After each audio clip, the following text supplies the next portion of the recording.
কিরে খাচ্ছিস না কেন? খা। হ্যাঁ এই তো খাচ্ছি। শোন, তোর ভাবি আজকের এই আলু পরাটা স্পেশালি তোর জন্য বানিয়েছে। কেমন হয়েছে? নিজের হাতে বানিয়েছি, শুধুমাত্র তোমার জন্য। অনেক সুন্দর। কিরে নাস্তা খাবি নাকি তোর ভাবিকেই দেখবি? হ্যাঁ?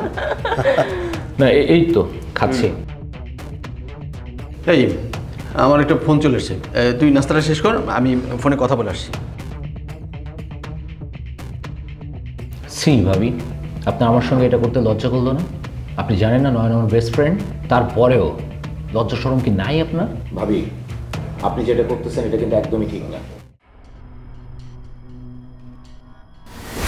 কোনটা ঠিক কোনটা ভুল সেটা তো আমিই জানি। তুমি দেখতে এত সুন্দর, এত হট, হ্যান্ডসাম, এর জন্যই তো আমি সহ্য করতে না পেরে তোমাকে প্রপোজ করে বসলাম। আমার একদম সহ্য হচ্ছে না। আর তুমি আমার প্রেমে একটু সাড়া দাও না কেন? আমাকে কি তোমার পছন্দ হয় না? এখন তুমি আমার প্রপোজটা অ্যাকসেপ্ট করবা নাকি করবা না সেটা একটু ভেবে দেখো দেখি। ভাবি এসব ধরাধরি বন্ধ করে আপনি ওখানে গিয়ে বসেন, কথা বলতেছি আমি। আমি তো সবসময় তোমার কোলে বসতে চাই, তুমি যদি আমাকে কোলে নাও। কেন তুমি ভাবি কি করতেছেন আপনি? কি করতেছি? উঠেন। ভাবি ভাবি উঠেন উঠেন। এই দুষ্ট ছেলেটা তো একটু বুঝে না, ভালোবাসা বুঝো না কেন তুমি? ভাবি, নয়ন আমার বেস্ট ফ্রেন্ড, আমার সঙ্গে এটা করা আপনি একদমই উচিত হচ্ছে না। আর আমি নয়নকে অনেক ভালোবাসি, আপনি জানেন না সেটা? ভাবি হয়েছে তো কি হয়েছে? ভাবি কি ভালোবাসতে পারে না? আচ্ছা তুমি কি আমাকে পছন্দ করো না? আমি কি দেখতে সুন্দর না? ভাবি আপনি সুন্দর, আমি আপনাকে পছন্দ করি, কিন্তু সেটা ভাবি হিসাবে। বেস্ট ফ্রেন্ডের সব সময় তার ভাবির উপর হাত থাকে, তুমি সেটা কেন মিস করতেছো? আর আমার বন্ধুর বউয়ের সাথে সি। ভাবি আপনি ওঠেন তো। এই চুপ করো তো। বন্ধু হয়েছে তো কি হয়েছে? হ্যাঁ? বন্ধু কিরে কি নিয়ে কথা হচ্ছিল তোদের দুজনের মাঝখানে? এই যে আমি ওকে খাবার বেড়ে দিচ্ছিলাম। আর তুমি তো জানো আমি ভাজি খুব সুন্দর রান্না করতে পারি। হ্যাঁ তাই তো, খাবার তো এখনো শেষ হয়নি। বলো, খেতে বলো ওকে। কিরে খাবারটা শেষ কর। তোর সঙ্গে আমার জরুরি কথা আছে। আরে জরুরি কথা পরে হবে, আগে খাবারটা শেষ কর নে। না, আগে আমার কথা শুনবি তারপরে খাবো। দেখ তোর সুন্দরী বউয়ের কুকীর্তি দেখ।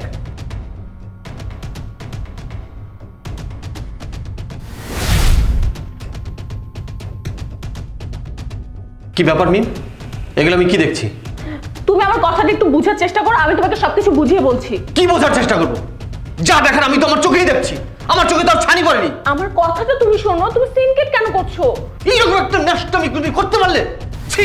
আমরা তো ঠান্ডা মাথায় বসেও কথা বলতে পারি, এভাবে চিৎকার চেঁচামেচি করলে তো সমাধান হবে না। এটা ঠান্ডা মাথায় বসে কথা বলার সময় না। নয়ন আর আমি 20 বছরের ফ্রেন্ড, আমরা ছোটবেলা থেকে একে অপরকে চিনি। আর আপনি আমার সঙ্গে এটা করতে পারলেন? একবারও কি লজ্জা করলো না আপনার?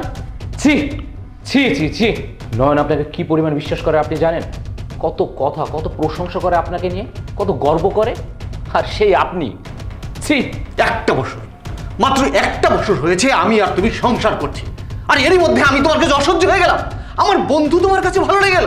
দেখো আমরা ঠান্ডা মাথায় বসেও তো সবকিছু সমাধান করতে পারি, এভাবে তো চিৎকার চেঁচামেচি করে কোনো কিছু সমাধান করা যায় না। আরে কি ঠান্ডা মাথায় কথা বলছো?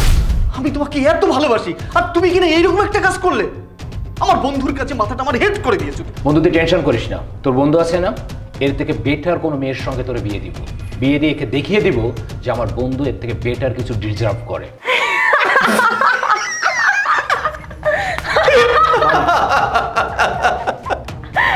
আরে, হাসির কি হলো বুঝলাম না তো। মানেটা বুঝতে পারোনি? না। মানেটা আমি বলছি, এটা একটা আমাদের প্ল্যান ছিল, আর এটা একটা ফান। ফান? তোমার সাথে ফান করা হয়েছে। আর বন্ধু তুই যে আমার খাঁটি সোনা একটা বন্ধু, এটা প্রমাণ করার জন্য এইটুকুন আয়োজন, আর কি, আর কিছুই না। তোমাদের সম্পর্ক কিন্তু আসলে তোমরা দুজন লয়ালিটি, তুমি কিন্তু তোমার বন্ধুর বিশ্বাসটা রেখেছো। আরে কিছুদিন আগে ওর একটা বন্ধু ছিল, সেটা আমাদের ব্যাপারে ক্রিটিসাইজ করে ওর কাছে আমার ব্যাপারে বদনাম বলেছে, আমার ব্যাপারে ওর কাছে বদনাম বলেছে, এটা করে আমাদের সংসারে ঝামেলা সৃষ্টি হয়েছিল। এরপর থেকে আমি কোনো বন্ধুকেই ওর বিশ্বাস করতাম না, কিন্তু মাসুদ তোমার ব্যাপারে, তোমার বন্ধু এতটাই কনফিডেন্স যে ও আমাকে বারবার তোমার ব্যাপারে প্রশংসা করতো যে তুমি খুব ভালো ছিলে, তুমি ওই টাইপে পড়োই না, ওরকম ক্রিটিসাইজ ছিলে তুমি কখনোই না। তাই আমি মনে মনে ভাবলাম যে এত প্রশংসা করতেছে, তাহলে সেই বন্ধুটার তো একটা পরীক্ষা নেওয়া দরকার।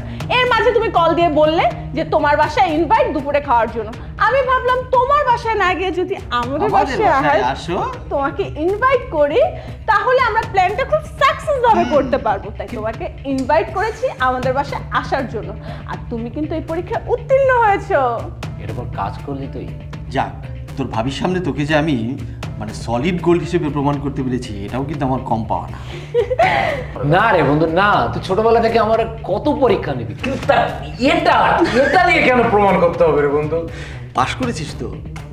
এর থেকে বেটার অপশন ছিল না তোর কাছে? আরে ভয় পাচ্ছ কেন? তুমি তো পরীক্ষা উত্তীর্ণ হয়েছে, এখন উদযাপন করো খুশিটা। আচ্ছা আচ্ছা, এখন আমরা রাস্তাটা কমপ্লিট। হ্যাঁ, শিওর বস। তোর ভাবির হাতের আলু পরাটা, এটা না খেলে মিস করবি। তাড়াতাড়ি খা। আমি অনেক কিছুই মিস করতেছি। তাড়াতাড়ি খা।